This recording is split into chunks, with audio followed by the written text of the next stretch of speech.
ناظرین، آپ نے دیکھا کہ شانی جب جاتا ہے انمول کے پاس معافی مانگنے کے لیے، لیکن انمول اسے معاف نہیں کرتی، اور جب شانی گھر واپس آ جاتا ہے تو بہت ہی پریشان ہوتا ہے اور اللہ کے حضور اتنا روتا ہے کہ یا اللہ میں کیا کروں، میں کیسے اس کو مناؤں کہ وہ میری بات مانے اور آ جائے واپس۔ دوسری طرف آپ دیکھیں گے کہ انمول کی چھوٹی بہن بشرا اس کو سمجھاتی ہے کہ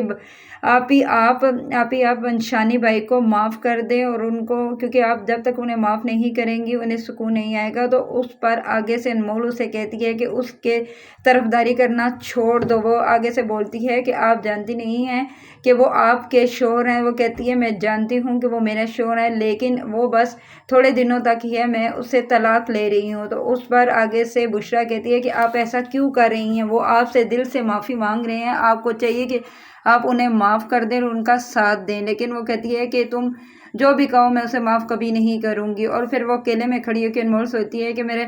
باپ ہی ایک ہیں کہ جو میرا ساتھ دیں گے، وہ مجھے سمجھتے ہیں، وہ مجھے کبھی بھی شانی کے ساتھ جانے کے لیے نہیں کہیں گے۔ جب وہ کمرے میں جاتی ہے اپنے باپ کے پاس تو صدیقی صاحب اسے سمجھاتے ہیں کہ انمول بیٹا، میں چاہتا ہوں کہ تم شانی کے پاس واپس چلی جاؤ، کیونکہ مجھے لگتا ہے کہ شانی کو اپنی غلطی پر پچھتاوا ہے اور وہ سچے دل سے تم سے معافی مانگ رہا ہے۔ تو اس پر انمول کہتی ہے ابو، یہ آپ کہہ رہے ہیں کہ میں شانی کے پاس واپس چلی جاؤں؟ آپ نے دیکھا نہیں شانی نے میرے ساتھ کیا کیا تھا؟ جب اس نے مجھے اغوا کیا تھا تو میں نے اس سے ہاتھ جوڑ کر معافیاں مانگی تھی اور میں نے کہا تھا کہ مجھے گھر جانے دو، لیکن اس کو مجھ پر رحم نہیں آیا، اس نے مجھے معاف نہیں کیا، اور آپ کہہ رہی ہیں کہ میں اسے معاف کر دوں اور اس کے ساتھ اس کے گھر واپس چلی جاؤں؟ تو ایسا کبھی بھی نہیں ہوگا، میں اسے نہیں معاف کروں گی، میں تو بس اب اس سے طلاق لوں گی اور اس کے گھر کبھی بھی نہیں جاؤں گی۔ لیکن آگے سے صدیقی صاحب کہتے ہیں کہ بیٹا جو بھی ہو،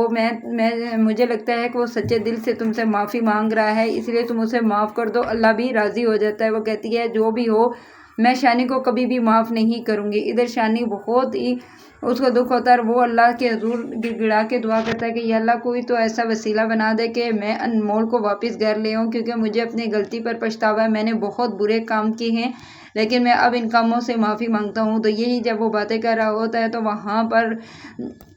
اریبہ آ جاتی ہے اور وہ اس کے کندھے پر ہاتھ رکھتی ہے، تو وہ یہ سمجھتا ہے کہ انمول آ گئی۔ وہ جب پیچھے مڑ کے دیکھتے ہیں تو وہ اریبہ ہوتی ہے اور وہ سے اریبہ کہتی ہے کہ تم جانتے نہیں ہو تمہیں انمول چھوڑ کر چلی گئی ہے اور وہ اب کبھی واپس نہیں آئے گی اور تمہارے ساتھ وہ رہنا ہی نہیں چاہتی۔ تو اس پر آگے سے شانی کہتا ہے کہ ٹھیک ہے جو بھی ہو،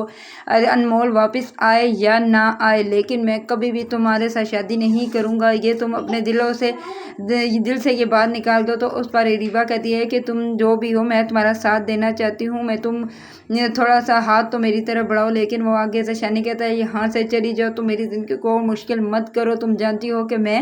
انمول سے کتنی محبت کرتا ہوں، میں انمول کے بغیر زندہ نہیں رہ سکتا، انمول ایک دن وہ مجھے معاف کر دے گی، میں جانتا ہوں کہ اس کا دل بہت اچھا ہے اور وہ میری غلطیوں کو معاف کر کے میرے پاس واپس آ جائے گی۔ تو اس پر اریبہ کہتی ہے جو بھی ہو وہ کبھی بھی تمہارے پاس واپس نہیں آئے گی، کیوں نہ کہ وہ تمہیں جان چکی ہے کہ تم نے اس کے ساتھ کیا کیا تھا اور اس کی زندگی تم ہی نے تو تباہ کی تھی، اور تم سے اس نے معافیاں بھی مانگی تھی لیکن تم نے معاف